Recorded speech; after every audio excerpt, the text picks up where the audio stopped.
Today I am going to tell you about our sun could have been born with an evil twin called Nemesis.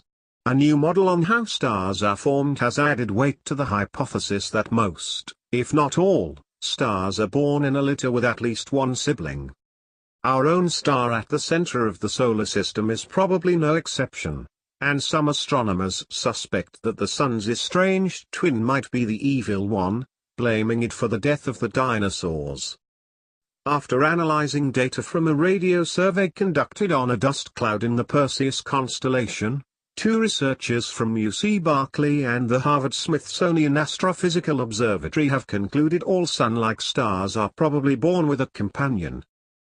We ran a series of statistical models to see if we could account for the relative populations of young single stars and binaries of all separations in the Perseus molecular cloud, and the only model that could reproduce the data was one in which all stars form initially as wide binaries, said UC Berkeley astronomer Stephen Stahler.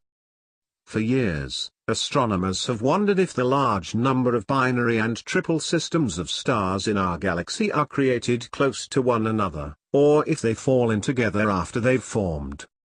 The born-together hypothesis has been the favorite, and simulations developed in recent decades have shown almost all stars could be born as multiples that often spin away on their own.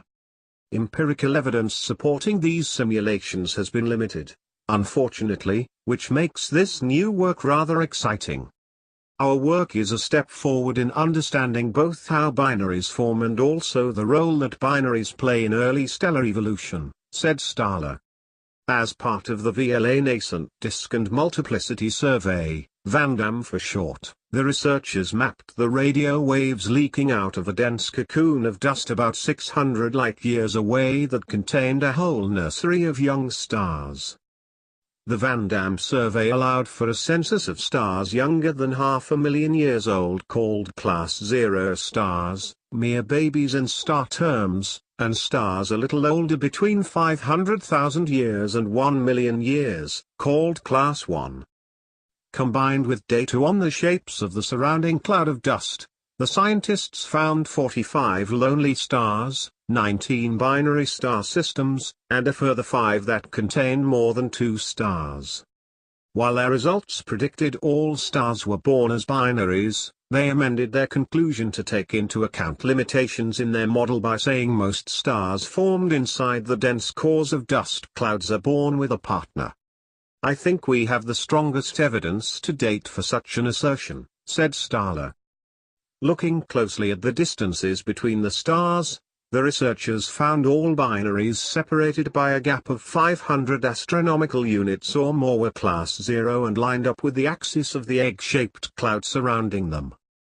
Class 1 stars, on the other hand, tended to be closer together at around 200 astronomical units and weren't aligned with their x-axis.